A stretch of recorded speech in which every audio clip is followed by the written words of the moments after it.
Hoje acontece. Até hoje. Né? Então muitas pessoas, basta alguém falar que tem uma santa chorando ali, né? Pois Ela viu é. uma lágrima numa santa, você vai Ou ver a que multidão vou pegar uma toalha com meu suor e vou te e vou dar, curar ou pessoas. Então, um óleo de não sem sei do dúvida que. nenhuma, isso sempre vai ser usado, isso sempre. Agora, seria questão sempre de nós percebermos, nós evangélicos não acreditamos que necessariamente qualquer evento mágico seja um evento divino, mesmo que alguém esteja falando que é, entende? Então, mesmo que alguém esteja dizendo assim, ó, isso aqui tem a presença de Deus e tudo, nós evangélicos, vou abrir aqui uma aspa, mais conservadores. Uhum. Você mencionou nesse instante uma questão relacionada à toalha. Ah, sim. A toalha.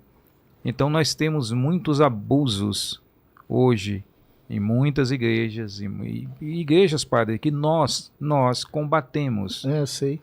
Porque se você está numa igreja que fala mais de dinheiro do que em Jesus, pula fora desse negócio. Uhum. Cai fora disso aí. É óbvio que estão Ou querendo... fala mais do diabo do que Claro. Tem umas que falam mais do diabo do que de O cara Deus, fala né? mais no capeta do que em Jesus. Então tem alguma coisa muito errada, né? E hoje, coisas assim escandalosas, né? Escandalosas. Tá louco. Escandalosas, coisas terríveis. Isso é combatido também no nosso meio. Isso é combatido. Pessoas, alguém de uma igreja mais séria, vou usar a sua palavra mais austera, vai olhar isso e vai dizer isso assim, cara, isso não é evangelho. Aliás, muitos têm feito essa crítica do tipo, porque se fala muito que daqui a 10 anos, ou talvez menos tempo, os evangélicos serão maioria. Uhum. Não é? Se fala muito isso. Pelo crescimento evangélico e tudo, daqui a 10 anos os evangélicos, ou até menos tempo, serão maioria no Brasil. O Brasil vai deixar de ser o maior país católico do mundo. Quando me falam isso, eu faço uma pergunta, não é, para eles. Será que isso é bom? Uhum. Eu faço uma pergunta.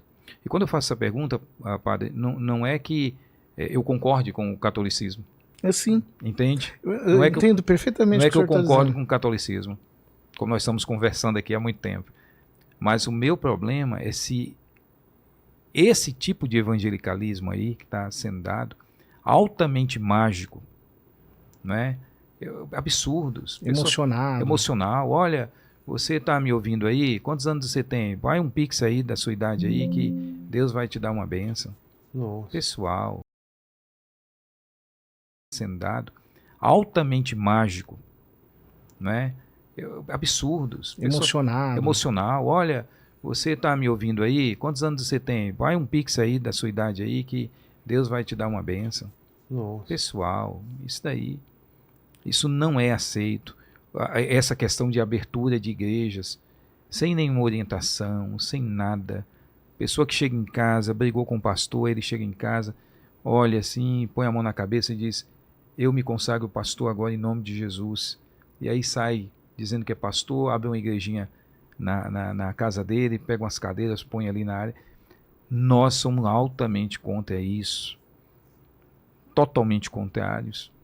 Existe uma ala dentro do meio evangélico que olha isso assim, com uma repugnância, esse tipo de atitude. Por quê?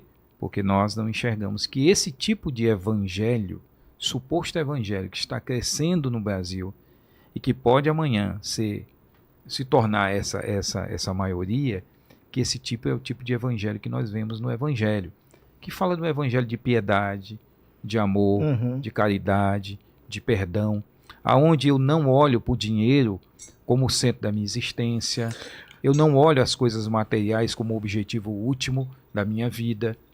Se Deus me deu coisas, se Deus me possibilitou coisas, louva a Deus por isso, não é?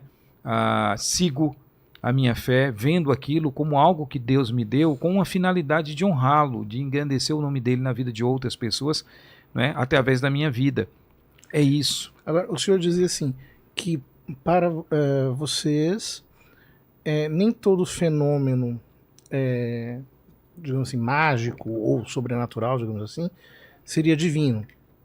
Sim, sem dúvida nenhuma. Ok.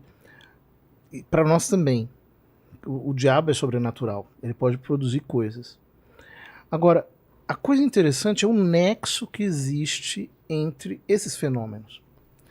Por exemplo, o Santa Bernadette, que viu Nossa Senhora em Lourdes. O corpo dela está incorrupto há 150 anos de uma maneira perfeita. Eu estive lá. Você vê as veias dela, ela está perfeita, não tem Dá pra nada. todo mundo ver ou tá em um lugar? Tá lá, procura aí. É? O corpo Dá uma- está completamente corrupto. É um milagre que... ó, é o que eu digo, se o diabo puder fazer aquilo, ele estaria fazendo em outros contextos, para levar as pessoas para outras religiões, assim, não para Cristo, não para a igreja, não para o evangelho. Ou, por exemplo, o milagre do sol em Fátima, né? Que foi testemunhado por 70 mil pessoas. Meu Deus, né? Aquilo é um recado veemente. Quer dizer, se o diabo puder fazer aquilo, bom, por que ele não está fazendo então? Porque o interesse dele é perverter a humanidade toda. Ou, por exemplo, o Manto de Guadalupe. É outro milagre que não tem como. Você explica aquilo, o tecido está na temperatura do corporal humana. A tilma do índio foi feita de vegetal, um entrançado de folhas. Aquilo dura 5 anos só, já está 400 e tantos anos. Jogaram ácido e não corrompeu aquilo. Ou seja, aqui você tem milagres que desafiam realmente todo e qualquer arbítrio humano. Não tem como você duvidar daquilo, dizer que... E a hipótese de que seja demoníaco, ela também é remota. Ela não nem existe, na minha opinião. Por quê? Quando Nossa Senhora aparece no México, tinham apenas uns poucos índios se convertido e se batizado. Depois que ela aparece, 30 milhões de índios se batizam. Há um negócio, um fervor que vem, uma espécie de avivamento, digamos, para utilizar uma linguagem mais atual. A mesma coisa, os milagres que estão ligados à Imaculada Conceição. Aqui no Brasil nós temos uma santa, né, chamada carinhosamente de Nha Chica, né, Francisca e tal, que simplesmente com invocações da Imaculada Conceição tinha milagres e milagres e milagres, mas não é coisinha pequena, é coisa assim, do porte mais ou menos do Padre Pio, né, que abençoou a menina começou ela passou a enxergar sem ter como é que é o nome disso? Uma parte do olho lá, esqueci agora. Cristalino? Não é córnea. Não é córnea? Talvez a córnea, talvez. Passou a enxergar sem ter aquilo. Então, eu digo, esse tipo de milagre, ele vale mais pela mensagem espiritual que ele carrega, pelo nexo que existe com o todo da mensagem, do que propriamente pelo fenômeno em si. Ou seja, ele carrega uma mensagem que é facilmente compreensível e que pode ser constatada por qualquer pessoa que verifique, né? A questão de milagres e fenômenos miraculosos em religiões é um fenômeno muito amplo. Mas não desse porte. É um fenômeno muito amplo. Você encontra coisas inacreditáveis na religião indiana, você encontra coisas inacreditáveis Mas assim, milagre do sol, nunca ouvi falar.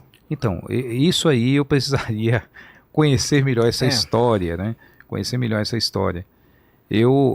Existe uma ala dentro do evangelicalismo que acredita em algo chamado cessação. Pupilas não, que você tá tentando lembrar. As pupilas, sem as pupilas. Tá. Você ficou matutando aí até... Não, o pessoal aqui no chat que tá falando aqui, ó. Sem as pupilas. O cessacionismo, né? Tem alguns que acreditam assim, não, olha, a era de milagres e tal foi o primeiro século e tudo, e depois isso terminou, né?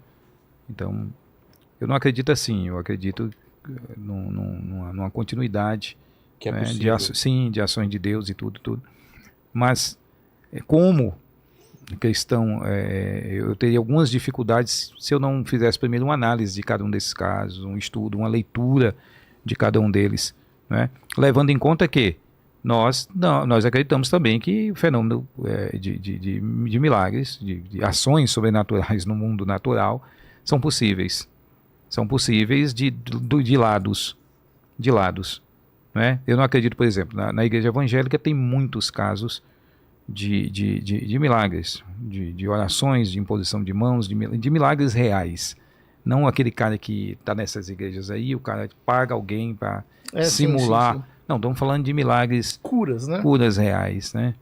Eu me lembro, há muitos anos atrás, quando eu morava em Fortaleza, eu comecei a evangelizar uma pessoa e esse homem tinha um problema na coluna. E eu orei por ele e ele ficou curado desse problema na coluna.